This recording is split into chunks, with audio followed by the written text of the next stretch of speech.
Liberal Fix is brought to you by Blue Push Media. News important to progressives and liberals across America. Good evening, fellow liberals, and welcome to our Tuesday night episode of Liberal Fix Radio, where we keep you up to date with all the liberal news and our liberal views. Today is Tuesday, November 26th, 2013. My name is Dan Bimrose. I'm here in Indiana, and I'm joined tonight by my co-host Keith Brekhus from Montana and our show's producer Naomi in California. Keith, how's it going tonight? I know we just talked last night. Anything new? Anything happened over the last day? Oh, well, I just did another radio show back in my old hometown of Columbia, Missouri, over the air. So so this is my second radio gig today, so that's kind of exciting. That is exciting. Absolutely. And Naomi, have you been on the radio today? How are you doing? No, I can't top that, but I'm doing well, thank you. Happy to be here. Good. And we are happy to have you. We are a community. Liberal Fix is a community of individuals. Naomi, how do people become involved in the community? Well, we're literally everywhere and everywhere now. We are on Twitter at the Liberal Fix. We are on Facebook at Liberal Fix.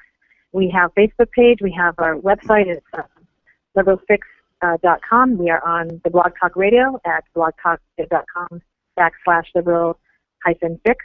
You can always email me at Naomi at Liberal Fix Radio, and we are just anxious and happy to be out with so many people that are participating on our Twitter and our Facebook account, on our website. We're just really grateful for all the support that everyone's been giving us.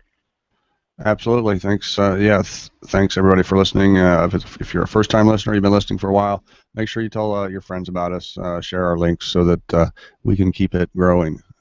We would very much appreciate that. Okay, now we got that normal business out of the way. Let's the rest of the time we're going to talk some politics. So let's get on with it. The first thing that we're going to talk about tonight, Creigh Deeds had an interview today, released some statements. He is a Democratic Virginia State Senator who was stabbed multiple times, whose son now is dead, who allegedly or apparently killed himself afterwards, and I'll just read this. This is an article from Talking Points Memo, but it says Deeds' son underwent a mental health evaluation the day before the altercation, but was released because officials said there were no available psychiatric beds in the area. 3 local hospitals later said they had available beds, but were not contacted about accepting a patient. And this is a statement that Deeds told the paper. Bath and Highland counties are the end of the line. It seems inconvenient for those people to provide services here. I've heard from people in Rockbridge about lack of services too, so I think there may be a bigger problem here. I'm alive for a reason, and I will work for change. I owe that to my precious son. And obviously, Creigh Deeds is going through a horrific time right now.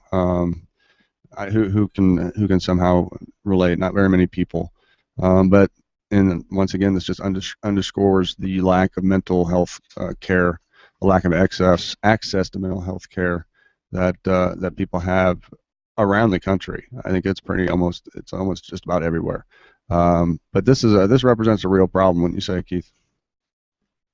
Yeah, definitely. And when we first heard the news reports, there was some indication that there were no beds available in all Western Virginia. But if this is true, that the counties didn't contact some of the other hospitals, that they kind of went through the motions and were real lackadaisical about it, that raises real serious ethical issues. I mean, we have a man who was injured and another man who was killed because the people at the county health facility or at the health facility in their county didn't take the time to contact enough other hospitals. If that's true, that's a level of negligence that's unacceptable, on top of the fact that there's already the problem that we just don't take mental health care seriously enough in this country yet. I think people are becoming more aware of the problem, but it seems that governments are slow to respond, and part of that is the conservative ideology that that all government money spent is wasted, that there's no useful services that government provides, and that's a bunch of nonsense. I mean, community health programs and mental health facilities or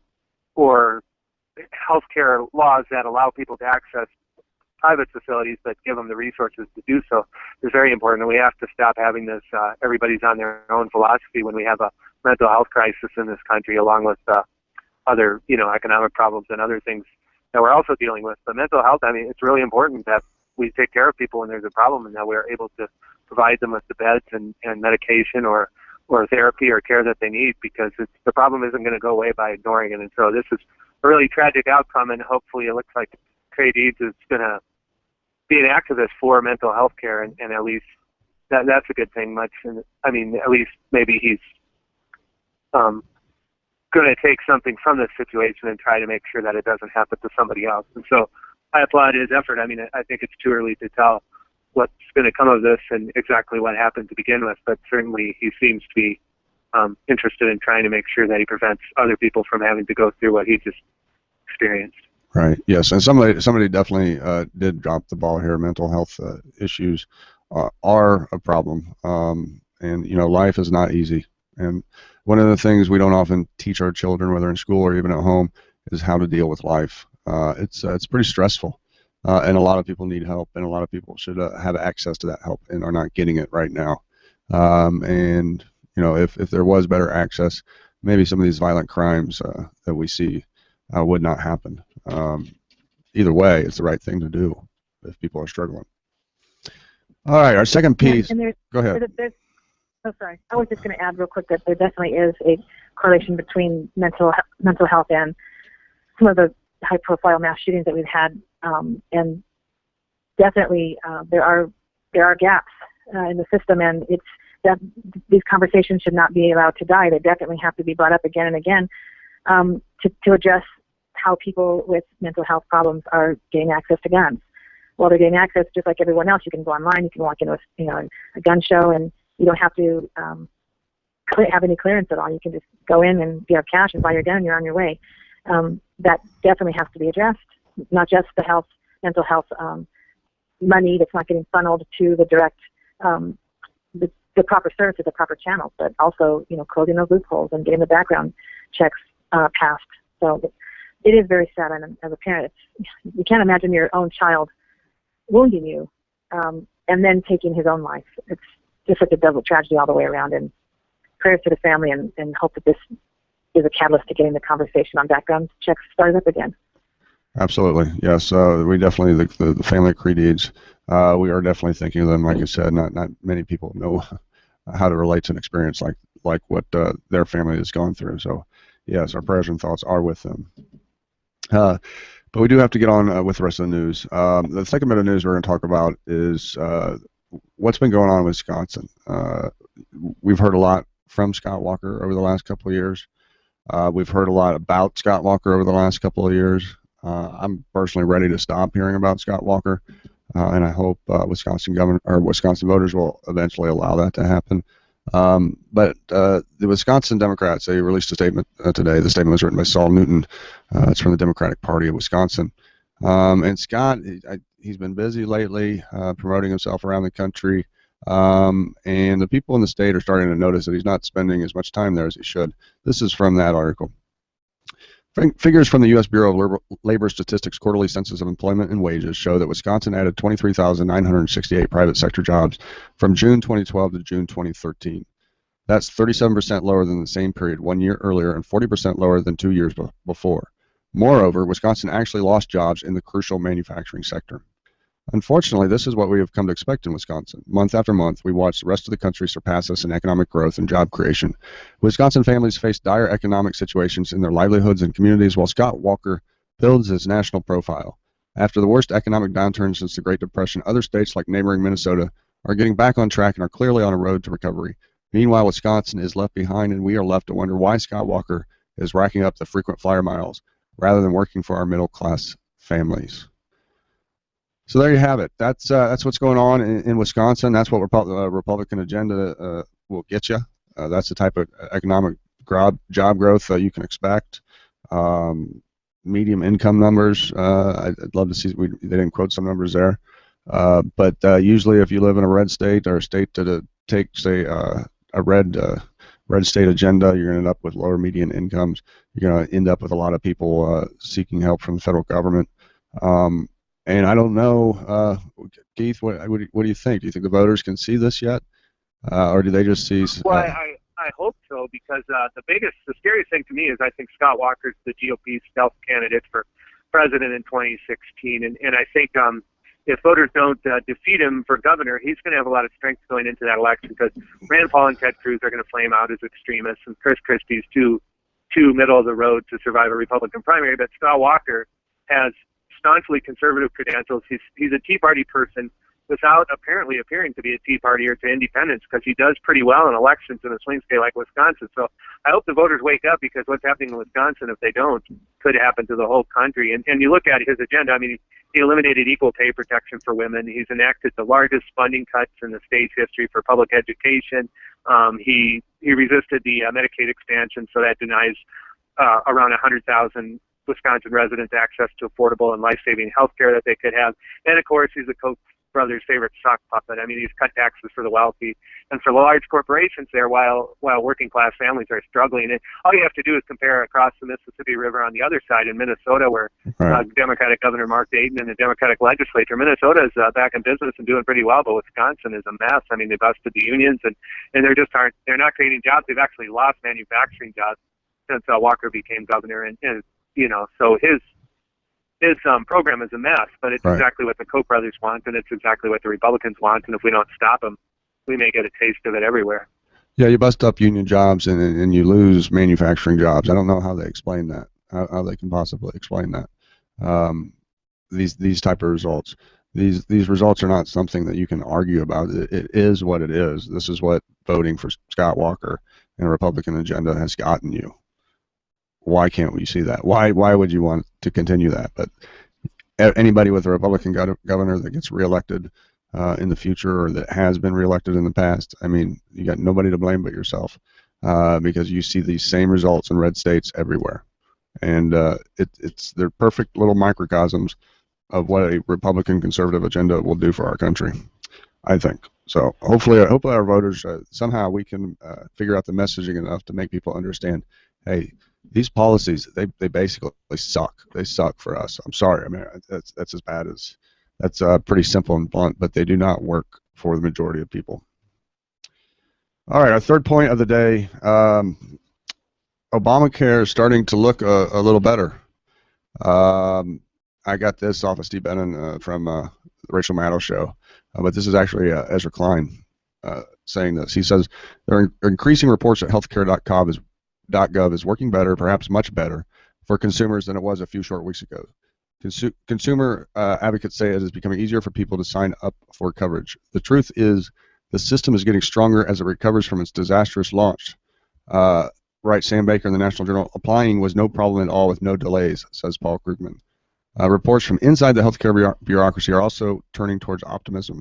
People who knew the website was going to be a mess on October 1st are, for the first time, beginning to think Healthcare.gov might work.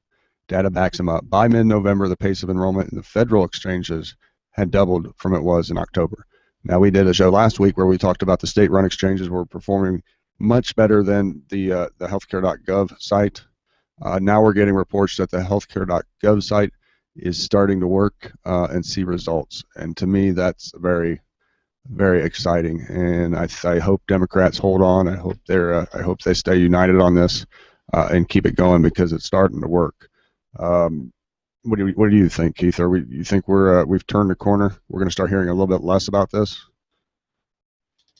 Yeah, and I think the news will shift to positive in part because it'll drive the news cycle more if they switch the narrative. I mean, right. The one they have has gotten kind of old. So now that Ezra Klein has opened a new narrative, fact journalists being the way they are, I think other people will pick up on that. And lost in all this, of course, is that the real issue is that is not the website isn't what people should be concerned about. It's the fact that we're getting health care for people. Right. Regardless of whether they do it online or they do it through more conventional means, the main thing is that people are getting covered that weren't covered before. People aren't being denied insurance for pre-existing conditions, things that actually have an impact and will actually help people's lives. So the glitches of the website, I think, are important and can be very annoying for people trying to access healthcare, but it kind of misses the bigger story, which is that we're expanding healthcare coverage in this country and getting better coverage for people. Right. Well, and I think, too, a lot of people are, everybody was so on the right, was so impatient and eager to nitpick at any little glitch that came up. We have to remember this is a one website that's providing information for how many millions of people. Right. All at one time. There's bound to be ups and downs with it. It was out for 6 weeks, and people are ready to throw the baby out with the bathtub. That we've dealt with much more important things than that. And people will sit and wait for concert tickets online or wait to get that deal on Amazon.com. But for healthcare, they're going to right away say, oh, we can't do it in 5 easy clicks. Done. It's horrible. It's not going to last. It's going to raise prices anyway, and all kinds of other negativity. But I think now more people are trying to, because they realize everything has to kind of get worked out. The kinks have to get worked out. Once they do, it's easier, it's faster, and they're getting their information on a lot quicker, more accurate basis. And I think that I think that's a horse that people are just like tired of seeing being beaten. It's done. We're ready to move forward. It's working. But what's the next thing to pick on President Obama about? I mean, I think this is a subject matter that the right just can't beat up anymore. Right. Yeah, and they really need to stop with the hyperbole, calling it his Katrina or Bay of Pigs. I mean, there's nobody floating in rivers because the government didn't come to help. I mean, it's a website glitch, and like you said, don't throw the baby out with the bathwater. When the space shuttle explodes, we don't discontinue the space program, even though there were obviously huge mistakes made in launching that are bigger and more on a grander scale and affect people's lives more than a website that doesn't work. But no Republicans were saying, well, we got to scrap the space program, at least not back then. I mean, now there's probably some Tea Partiers that just want to do away with NASA because it's got government fingerprints on it, and they want to do away with anything the government touches. But I mean, other than their farm subsidies that they get, they still want to have those. But everything else they want to get rid of. But you got to take things for what they are, and so we just need to fix the website and get things going. And it sounds like they're making progress from that. Yeah, they're definitely making progress, and I do think it is important that they do make progress. I can't wait until this is not the news of the day. I can't wait till it's working. Every person that does sign up is going to make it harder for Republicans to run against getting rid of it. It's going to make it impossible, as a matter of fact, I believe. But I do think some of them are planning on running this into 2014, and we will still hear a lot about it in the next year. But I think with some good results, a lot of that will stop, and let's just pray we get some good results. You're right. People have health care that didn't have it. There's a lot of people very happy about this program. There's a lot of people who thought they were going to be upset, and then when they really did check it out, found out, hey, I'm getting better health care at a cheaper cost, or I'm getting much better benefits, but maybe paying slightly more. And that makes a difference. This was a problem with a lot of the people that get kicked off their part-time benefit healthcare. If they really looked at it, they weren't really being covered for much. They were spending out a lot more money probably per year than what their insurance was actually covering. This was not something to be upset about losing. Everybody needs adequate healthcare for them, for their children, for their family. End of story. All right. The last piece of news, we're going to talk a little bit about Mitch McConnell. More importantly, about Alison Grimes. I think she's going to give Mitch McConnell a run for his money. And today the battle was over Mitch's history as far as voting against equal pay rights for women and things of that matter. A campaign spokesman for Senator McConnell today said, as the father of 3 daughters, fair pay for women is more than a talking point for Senator McConnell. It is something he's worked to achieve his entire career by setting an example for others and promoting thoughtful policies to ensure talent overcomes bias. And however, Think Progress pointed out Monday, McConnell actually voted against the Lilly Ledbetter Fair Pay Act and the Paycheck Fairness Act twice apiece. In a memo released by the Grimes campaign, she said, as Kentucky's first woman senator, Alison Grimes will continue being a staunch advocate for women and their families. She will seek common ground and work across the aisle for solutions that put Kentucky and our country back on the right track. The contrast with Mitch McConnell could not be starker. Well, yeah, I mean, this is part of what we've been talking about. We have to keep calling them out. We have to keep posting and making people aware of the roll call, who votes what, right, and call them out on it and hold them accountable. You can't say that this is something that I've done my whole career and that I have been an advocate for equal pay, a long-time advocate. Maybe a long time ago, did you vote maybe for a nickel raise, a 10-cent raise? I mean, what have you done recently? What is your stance? And this is a perfect example. And I kudos to her and her campaign for going after it, doing their research, and then calling him out on it, because women are voting. And women are coming out in numbers. The Democrat women are making their mark. I wish the Republican women would join on and vote with their sister voters. But hopefully that will change in 2014. Hopefully that Alison will definitely make her mark and influence people with the facts and with her enthusiasm and with her integrity and how she plans to vote. But the only other thing I wanted to say is I definitely agree that these are things that we have to bring out, and kudos to her campaign for bringing this out and calling them on it and showing us exactly where he stands. Is this what you want? Someone that's been against things twice, against the Fair Pay Act and the Paycheck Fairness Act? Is that something that you want in your senator? Someone who disregards a woman and her efforts and her honest day's work. She should get an honest day's pay for an honest day's work, just like her male counterparts. But I'm not biased or anything. Well, you know. Yeah. Well, and Lily Ledbetter herself has endorsed Alison Grimes, so you know what that means. And so Mitch McConnell says, yeah, he's made his entire career of setting examples for others and promoting thoughtful policies to ensure talent overcomes bias, and every time he gets a chance to vote on it, he contradicts that by voting exactly for discrimination against women in the workplace. So, I mean, he could say what he wants, but, I mean, it's pretty clear every time there's a roll call and he has an opportunity to put his money where his mouth is, he votes with the Tea Party and the Republicans and votes for male supremacy in the workplace or higher pay for men. And so he can say what he wants, but his record speaks for itself. And like I agree, good for Alison Grimes for pointing that out. Yeah, Alison Grimes, I do. I live just across the river from Kentucky, so this, of course, this story is definitely national news. But I can tell you, these two campaigns are going at it already. I mean, they have been for quite some time. Mitch McConnell knows he's in a battle here. Alison Grimes, I assure you. Well, she kind of reminds me of Wendy Davis. I mean, she comes out swinging. I mean, she's not going to pull any rhetorical punches, and so I think that's important because she doesn't look like a Democrat who's afraid of her own shadow, and that's how you take down a giant like McConnell. Right, and that's how you win Republican women voters, and that's why Mitch McConnell, I think, is going to lose this race one day. I think I can't wait. It's an exciting race, and it will be until the end, until the voters ultimately decide. But I think there's going to be some more fireworks that we're going to see from this case. From this campaign, and I'm excited that we're going to be covering it. I'm looking forward to this next year. It's going to be fun, definitely.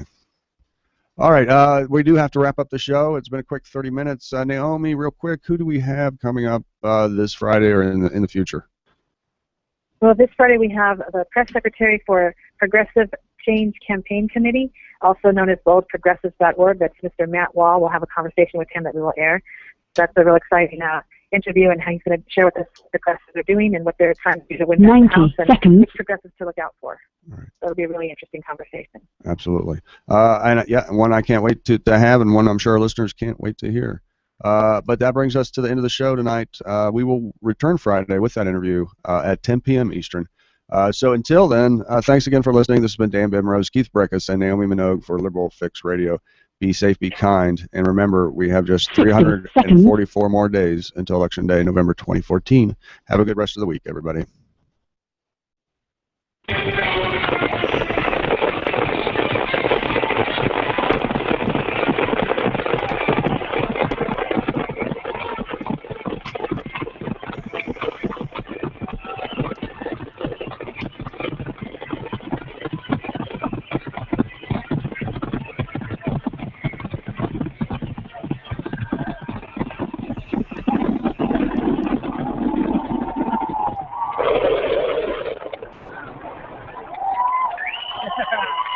Seconds.